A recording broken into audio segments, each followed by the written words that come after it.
Assalamualaikum warahmatullahi wabarakatuh.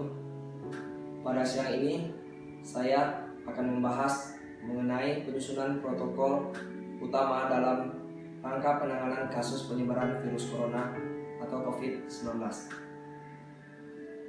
Seperti yang kita ketahui, saat ini virus corona telah menyebar hampir di seluruh negeri dan meresahkan masyarakat. Maka dari itu, saya meminta kepada menteri sekalian untuk menyampaikan kebijakan dan menyusun kebijakan tersebut sehingga mudah diimplementasikan oleh siapapun. Pertama-tama, kepada juru bicara saya, persilakan untuk menjelaskan protokol-protokol yang telah disusun. Silakan.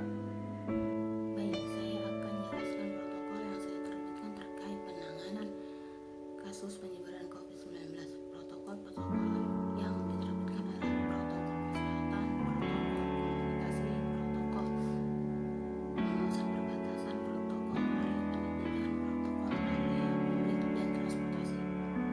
Protokol tersebut akan dilaksanakan di seluruh Indonesia oleh pemerintah dengan dipandu secara terpusat oleh Kemenkes. Penyusunan protokol ini pun melibatkan kementerian dan lembaga pemerintah. Jadi dalam hal ini Kemenkes tidak bekerja sendirian karena protokol sendiri merupakan perwujudan dari pemerintah yang hadir dan siap menanggapi persoalan COVID-19 ini. Baik, terima kasih juru bicara saya. Lalu, dalam protokol Kementerian Kesehatan, aspek apa saja yang diberlakukan? Dari aspek protokol kesehatan, Kementerian Kesehatan mematok suhu 38 derajat Celcius sebagai titik demam. Pemerintah merujuk mereka yang demam ke rumah sakit terdekat. Pemerintah juga menghimbau masyarakat untuk menggunakan masker. Untuk kondisi darurat, bila bersin atau batuk di area umum, tutuplah mulut dengan sikut bagian dalam atau lengan baju bagian atas. Masyarakat yang sakit dihimbau untuk tidak menggunakan transportasi umum untuk meminimalisir kemungkinan resiko penyebaran penyakit. Baik, terima kasih penjelasannya dari Menteri Kesehatan. Lalu, saya melanjutkan ke Menteri Pendidikan. Apakah ada kebijakan tertentu yang akan diterbitkan untuk menangani pandemi virus corona tersebut? Baik Pak Presiden, kebijakan dalam pendidikan sendiri untuk melawan COVID-19 ada 4. Yang pertama, ujian nasional itu tidak sebagai syarat kelulusan. Yang kedua, belajar melalui online itu di rumah. Yang ketiga, itu adalah ujian sekolah yang nilainya kita ambil dari rapot dan juga prestasi siswa yang ada di sekolah.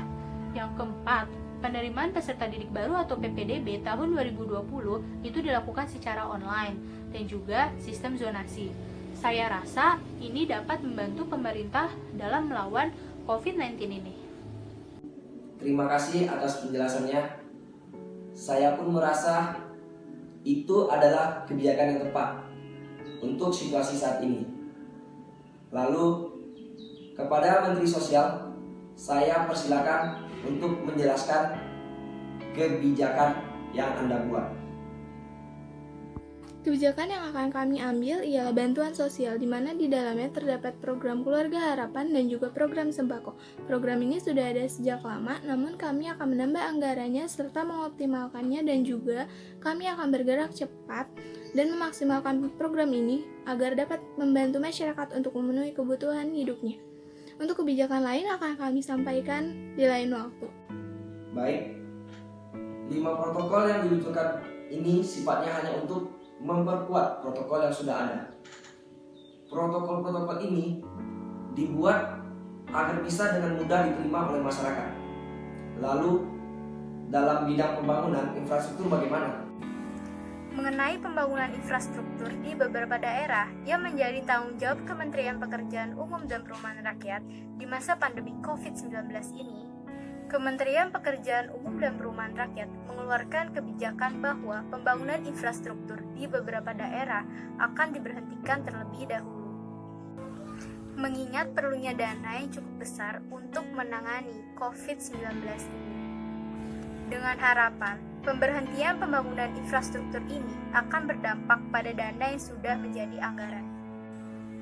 Yang kemudian dana tersebut akan dialokasikan untuk membantu menangani pandemi COVID-19 ini. Terima kasih. Baiklah, terima kasih kepada para menteri dan kantor staf kepresidenan karena telah bekerja keras membuat protokol-protokol tersebut. Dengan dibuatnya protokol-protokol tersebut, saya harap publik bisa memahami dan bisa melaksanakannya bersama-sama dengan pemerintah. Terima kasih. Assalamualaikum warahmatullahi wabarakatuh.